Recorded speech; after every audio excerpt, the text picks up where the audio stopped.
Sí, ¿lo presentás, Facu? Sí, bueno, vamos a ir a la segunda entrevista de esta fecha. Vamos con Germán de los Santos, que es periodista especializado del Diario de la Nación y cubre básicamente la situación de las causas narcotráfico en la provincia de Santa Fe y obviamente particularmente en Rosario. Hola Germán, ¿cómo estás? Buenas tardes. Buenas tardes. ¿Cómo andás? Bueno, muchas gracias por contactarte con el programa Laudatistas. Recién acabamos de entrevistar a Sabina Frederick y te hacemos la misma pregunta. ¿Qué común denominador puedes encontrar o qué nivel de penetración del narcotráfico hay hoy en la Argentina, por abajo y por arriba, a partir de una sucesión de hechos que se vienen dando, de conmoción pública? En primer lugar, el triple narcofemicidio de Florencio Varela. En segundo lugar, el narcoescándalo de Spert y sus ramificaciones. Y en tercer lugar, podríamos ubicar los sucesos acaecidos en Rosario, que investigó el fiscal federal Hishimoto, a ese barco de alguna manera que trasladaba cientos de toneladas de cocaína que reconocieron que era bastante habitual en los puertos de San Lorenzo, los vínculos de Vicentín. Bueno, en fin, de todo esto, ¿hay un común denominador o son casos por separado? No, yo creo que no son casos aislados. Desde hace tiempo en la Argentina, bueno, ustedes también lo han trabajado mucho, viene creciendo el crimen organizado, sobre todo el narcotráfico, con epicentro en algún momento o durante la última década a raíz de la violencia que generaba en Rosario, pero con una inserción muy grande, sobre todo en el conurbano bonaerense y en las principales ciudades de la Argentina. Pero yo creo que se da después o a partir de la pandemia, cuando empiezan a cambiar las rutas de salida de la droga que se produce en Colombia, Perú y Bolivia, que es básicamente la cocaína, eh, cambian esas rutas y se empieza a usar con mayor frecuencia la hidrovía, porque garantizaba también el paso de la droga sin controles y eso creo que todavía no lo estamos viendo en la dimensión real que tiene por también la amplificación del radio de acción de grupos brasileños como Primer Comando Capital, Comando Vermelo, que hoy, por ejemplo, las 12 cárceles de Paraguay están gobernadas por PCC y que ya se empieza a notar en algunas cárceles de la Argentina la presencia de, ellos le llaman sintonías, que son como los referentes dentro de los pabellones que empiezan a bautizar o iniciar presos en estos grupos. Yo por eso digo, hay muchas cosas que durante los últimos 5 o 6 años tuvieron una amplificación y una profundidad mucho más grande de lo que veníamos viendo y que por ahí se hace más latente con casos que generan mucha conmoción, como fue el triple femicidio de Florencio Varela, pero que si uno se pone a ver, son mucho más frecuentes de lo que uno cree, digamos. Ahora te pregunto, ¿a vos te parece que sirvió como estrategia de investigación judicial la separación de la investigación del narcomenudeo por un lado y el narcotráfico por el otro? En algunas provincias sirvió, en otras no. Yo creo que eso depende también el compromiso de los propios funcionarios. En la provincia de Salta tuvo resultados dispares, en la provincia de Santa Fe al gobernador Puyaro le sirvió mucho para empoderar a la policía, por ejemplo, en la lucha contra el narcomenudeo. Y yo creo que el efecto más inmediato que genera es el poder de regulación de la policía local, que en el caso de Santa Fe se ve muy claramente. El propio ministro de Seguridad, eh, Pablo Cococcioni, dijo en algún momento, bueno, nosotros lo que nos interesa perseguir es cuando a raíz de la venta de drogas hay violencia. Si no, bueno, la mirada es diferente. Yo creo que en ese sentido, en esa regulación con la policía como protagonista funciona, y en otros lugares es dispara. En la provincia del Entre Ríos casi no se utiliza prácticamente, a pesar de que está desfederalizado, y por eso, digo, no se puede analizar bajo, digamos, en blanco y negro la situación de la desfederalización, sino que me parece que también tiene que ver con cómo se aplica en cada territorio y el rol de la policía, la contaminación que tiene la policía en cada lugar, que cuando le dan el control del delito del narcomenudeo es una caja Claro, importante. claro. Un colega tuyo del diario La Nación hizo una investigación, con la cual yo acuerdo y ya de alguna manera se venía hablando, respecto a la financiación de las últimas elecciones presidenciales, al CONADAMUN, donde concretamente en varios reportajes él sostuvo que lo que gastó Milei, Massa, Burley, Larreta, más o menos por cada una de las fuerzas gastó aproximadamente 100 millones de dólares o un poquito más, que en realidad ninguno de los partidos puede justificar o explicar el origen de semejante cantidad de fondos. Y me pregunto si el escándalo de Spert es un síntoma aislado o es el principio de una gangrena donde de alguna manera el financiamiento directo, directo como ocurrió en el caso de Spert, o indirecto, como ahora está ocurriendo o se está descubriendo con el caso de Lácteos Vidal, donde Fred Machado le manda dinero y Lácteos Vidal a su vez se lo manda a Burlich, pero no lo atribuyo, digamos, solamente como algo exclusivo de tal o cual fuerza. Digo, si la forma laxa de financiamiento de las campañas en la Argentina no abre la puerta a que el crimen organizado capte o genere vínculos promiscuos transversalmente en la superestructura, y eso después derrama corrupción hacia abajo. No sé cuál es tu mirada. Sí, yo lo que veo además es que la justicia electoral y los controles que hay sobre el financiamiento de los partidos son casi inexistentes en Argentina. Yo me puse a ver, por ejemplo, los informes sobre gastos de campaña que hizo el partido Unir, que era el que llevaba Esper, José Luis Esper, y gastó 50 millones de pesos. O sea, una cifra inexistente para la difusión que tenía, los viajes que hacían permanentemente a todo el país. O sea, con ese monto de dinero no se podía financiar nada.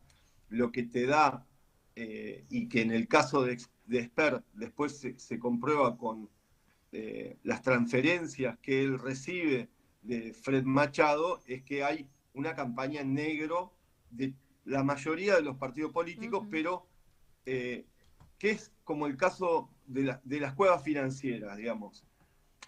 Ahí se mezcla el dinero de todos los que operan en ese mercado paralelo, que básicamente es el negro. El tema es cuando se mete el narcotráfico, y que es muy difícil después de establecer a quién pertenece.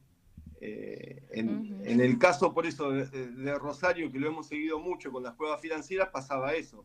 Se metía la plata en negro de las cerealeras, de los corredores de cereales, pero entró la del narcotráfico. Y después no se puede, digamos, separar ese dinero, va todo junto. Y me parece que en el caso de la política también ocurre, y que el peligro de que el narcotráfico financie las campañas políticas tiene que ver después con los condicionamientos que se ponen. Claro, obviamente. Yo digo, en el caso de Esper, que muchos hablan de que fue un fracaso la apuesta de Fred Machado a un candidato que sacó el 1,9%, pero es relativo porque después llegó a ser presidente de la Comisión de Presupuesto de la Cámara de Diputados. La más importante, ni más ni menos. O sea, apostaba a un futuro, y yo digo, en eso el crimen organizado tiene mucha paciencia. Y hay alarmas que se han encendido en distintas provincias también, con candidatos más marginales, con concejales o candidatos a intendentes, sobre todo en el norte y en la provincia de Santa Fe, donde tampoco nunca se investigó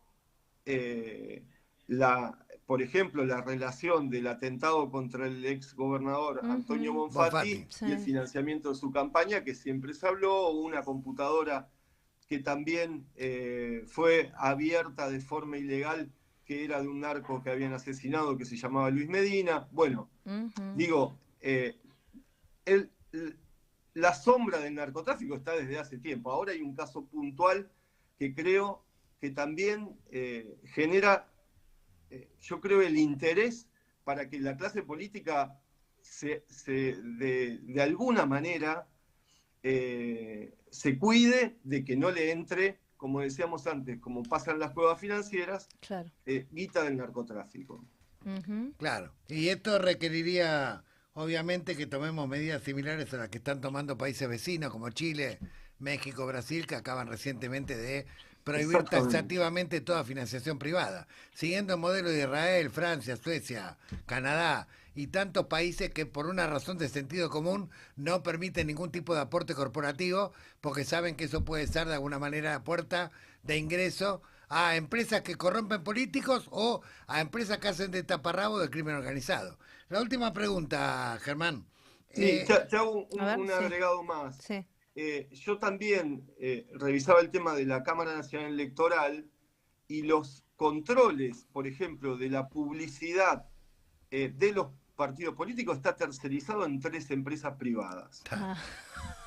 Entonces digo, si estamos viendo que el narcotráfico se está metiendo en los partidos políticos, financiando candidatos, ¿por qué no también que tenga las propias empresas o soborne a empresas que son de dudoso origen y que hoy son las que controlan la pauta digital, la televisión y los espacios públicos?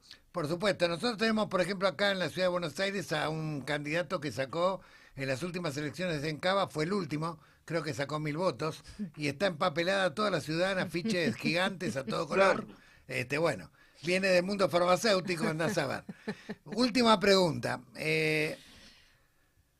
Una vez me contó en una reunión que tuve Gómez Centurión, que era titular de la aduana, vos recordarás en la época de Juntos por el Cambio, de que él hizo una investigación, había empezado a investigar el fenómeno de la hidrovía, porque le llamaba la atención el contrabando de granos, o mejor dicho, el crecimiento de las exportaciones en Paraguay sin que creciera la superficie cultivable, y empezó a ver de alguna manera una especie de ida y vuelta en esa hidrovía de granos que salían para contrabandearse y droga que llegaba al puerto, a los puertos de San Lorenzo para Foresport. Digamos, este vínculo, este ida y vuelta,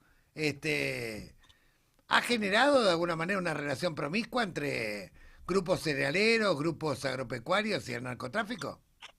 Bueno, el caso de Vicentín creo que es el más emblemático. Hay una causa abierta que jamás avanzó desde el año 2018, en el que se pedía que se investigue las exportaciones que hacía Vicentín, sobre todo a China, y que tenían que ver con la evasión del pago de retenciones, porque hacían pasar granos que tenían una retención en cambio de otra que tenía una menor, como poroto de soja y aceite de soja o harina, digamos.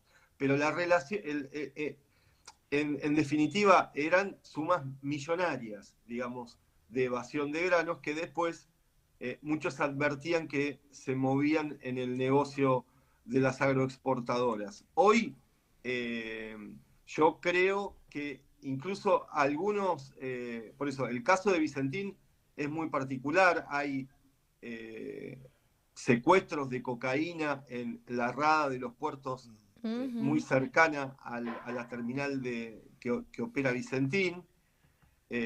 Vos mencionabas el caso que investigó el fiscal Kishimoto, y que lo que se da cuenta ahí es que ese accionar era bastante cotidiano, permanente. Y eso tiene que ver también digo, la conexión de la hidrovía, que es, estamos, a pesar de la distancia, muy cerca de los puertos paraguayos, porque es la primer parada desde Asunción o del puerto de Villeta en Paraguay, son las terminales de Rosario. Claro. Hay cosas que han pasado que, digamos, lo que demuestran también que los únicos secuestros de droga que se han hecho importantes en la zona y en el área de los puertos de Rosario es por información de la DEA. Claro, claro. Después, la Argentina no tiene o no quiere tener inteligencia criminal para investigar casos de grandes cargamentos de cocaína que salen de los puertos de Rosario, que es algo permanente, porque eso, la pauta te la da el tráfico aéreo y fluvial que hay en la zona, pero sobre todo el tráfico aéreo ilegal, que ha crecido muchísimo, y esa droga no queda en la ciudad de Rosario ni se distribuye en Argentina, porque estamos hablando de cantidades muy grandes. Claro. Eso está destinado para el mercado externo. Y aparte ahora... Para Europa... Y aparte ¿qué ahora sale por los puertos? Y ahora no se tenemos encuentra absolutamente nada. Y ahora tenemos como dueño del espacio aéreo privado al señor Escaturice, que del día a la noche se convirtió en multimillonario, de vínculos promiscuos con los servicios de inteligencia, que también han construido mucha relación cercana de alguna manera con el crimen organizado. Pero por eso vuelvo una vez más, el pez se pudre por la cabeza. Me parece que acá hay que sincerar de alguna manera y transparentar el sistema de financiamiento de la política, empezar a prohibir cualquier tipo de financiamiento privado, empezar a aplicar penas ejemplares a aquellos de alguna manera que se financian o dejan entrar al Estado al crimen organizado, porque si no es como que estamos viendo la película de la gangrena sin detenerla a tiempo, y hay países que han tomado medidas. De hecho, Chile, cuando fue todo el escándalo del Lavallato, a partir de ahí tomó la medida de prohibir cualquier tipo de financiamiento privado. México, bueno, su triste y larga experiencia hizo que obviamente modificaran drásticamente el sistema de financiamiento. Chile también fue a propósito de esquemas de corrupción que había en el financiamiento de la política. Me parece que por acá pasa la historia, la inteligencia criminal depende de una decisión política. Está claro que si el Poder Ejecutivo tiene financiamiento, o llegó los miembros del Poder Ejecutivo a través de financiamiento narco, no van a estar muy interesados naturalmente en que haya una sincronización de la investigación política criminal. Y si desde arriba no se predica con el ejemplo, lo que irradia es mafiosidad por todos lados, ¿no? Exactamente, coincido. Bueno, Germán, te agradecemos mucho.